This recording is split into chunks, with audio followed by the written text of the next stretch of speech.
2025 भर्तियों का वर्ष आज ही सुनिश्चित करें अपना सिलेक्शन और डाउनलोड करें तैयारी कर लो ऐप। नमस्कार, एजुकेशन नगरी की खास पेशकश एजुकेशन बुलेटिन में आपका स्वागत है। मैं हूं आपके साथ विनीत। तो चलिए रुक करते हैं शिक्षा जगत की तमाम बड़ी खबरों की ओर। जयपुर के शहीद स्मारक पर पिछले 12 दिनों से राष्ट्रीय लोकतांत्रिक पार्टी के संयोजक और नागौर सांसद हनुमान बेनीवाल के नेतृत्व में अनिश्चितकालीन धरना प्रदर्शन जारी है।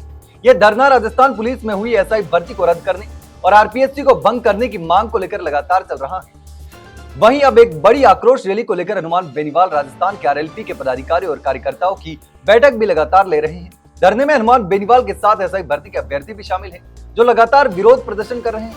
वहीं धरने के बीच मामला कोर्ट में भी चल रहा है। अब इस मुद्दे पर राजस्थान हाईकोर्ट में 5 मई को सुनवाई हुई थी, जिसमें कोर्ट ने राज्य सरकार को सख्त चेतावनी देते हुए कहा था कि यदि राजस्थान सरकार जल्द इसमें निर्णय नहीं लेती है तो कोर्ट इस मामले में स्वयं निर्णय लेगा। अगली सुनवाई अब 15 मई को होने वाली है। हनुमान बेनीवाल और धरने पर बैठे युवाओं का कहना है कि एसआई भर्ती को रद्द किया जाना चाहिए और आरपीएससी को पूरी तरीके से भंग किया जाना चाहिए। राजस्थान कर्मचारी चयन बोर्ड द्वारा करवाई गई जेल प्रहरी भर्ती परीक्षा को लेकर बड़ी अपडेट सामने आ रही है। दरअसल एग्जाम के बाद से ही अभ्यर्थियों को आंसर की का इंतजार है। ऐसे में बोर्ड अध्यक्ष आलोक राज ने सोशल मीडिया प्लेटफॉर्म पर जानकारी देते हुए बताया कि जेल प्रहरी के आंसर की 8 या फिर 9 मई को जारी की जाएगी। राजस्थान के अभ्यर्थी काफी समय से जेल प्रहरी भर्ती परीक्षा की उत्तर कुंजी को लेकर इंतजार कर रहे हैं। इसी बीच अब उनके इंतजार पर विराम लग चुका है, क्योंकि बोर्ड ने 8 या 9 मई को जारी करने की घोषणा कर दी है। इस परीक्षा में प्रदेश के करीब 6 लाख से अधिक अभ्यर्थियों ने भाग लिया। जेल प्रहरी की परीक्षा 12 अप्रैल 2025 को आयोजित की गई थी और प्रदेश के 38 जिलों में परीक्षा सेंटर बनाए गए। भर्ती परीक्षा के लिए 8,20,942 अभ्यर्थियों ने आवेदन किया था, जिसमें से 6,10,168 अभ्यर्थियों ने भाग लिया था। यह परीक्षा 803 पदों के लिए आयोजित करवाई गई थी। राजस्थान में पेपर लीक और फर्जीवाड़ों के मामले थमने का नाम नहीं ले रहे। एक के बाद एक ऐसे मामले सामने आ रहे हैं जिसने युवाओं की परेशानी बढ़ा दी। जी हाँ, एसएससी जीडी की परीक्षा में डमी अभ्यर्थी बिठाने का मामला सामने आया है। दरअसल फरवरी 2025 में हुई एसएससी जीडी परीक्षा के दौरान सीकर में एक परीक्षा केंद्र में निजी कंपनी के स्टाफ की मिलीभगत से एक डमी अभ्यर्थी को परीक्षा में बिठाने का मामला सामने आया है।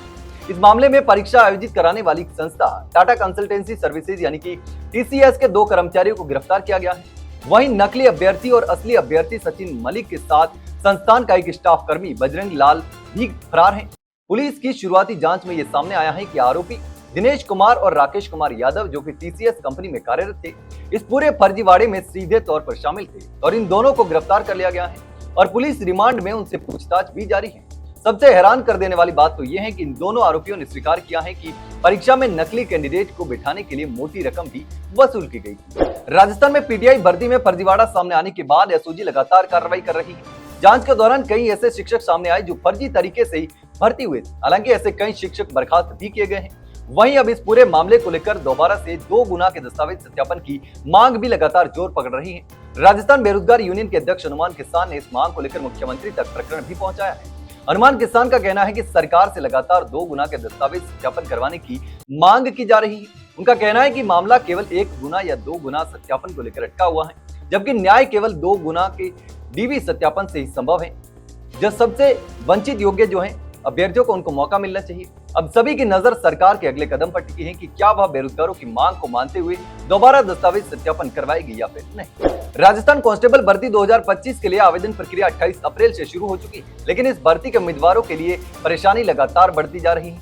भर्ती से जुड़े युवा लगातार विस्तृत सिलेबस की मांग कर रहे हैं और इसी बीच अब बेरोजगार यूनियन ने कांस्टेबल भर्ती का विस्तृत सिलेबस जारी करने की और ऊपरी आयु सीमा में छूट देने के लिए भी लगातार मांग उठा रहे हैं और ज्ञापन भी दिया जा रहा है। राजस्थान बेरोजगार यूनियन के अध्यक्ष हनुमान किसान का कहना है कि कांस्टेबल भर्ती के सिलेबस में केवल विषयों का जिक्र किया गया है, लेकिन यह नहीं बताया गया है कि किस टॉपिक से कितने अंक के कितने सवाल पूछे जाएंगे और ऐसे में युवाओं को तैयारी करने में कठिनाई का सामना भी करना पड़ रहा है।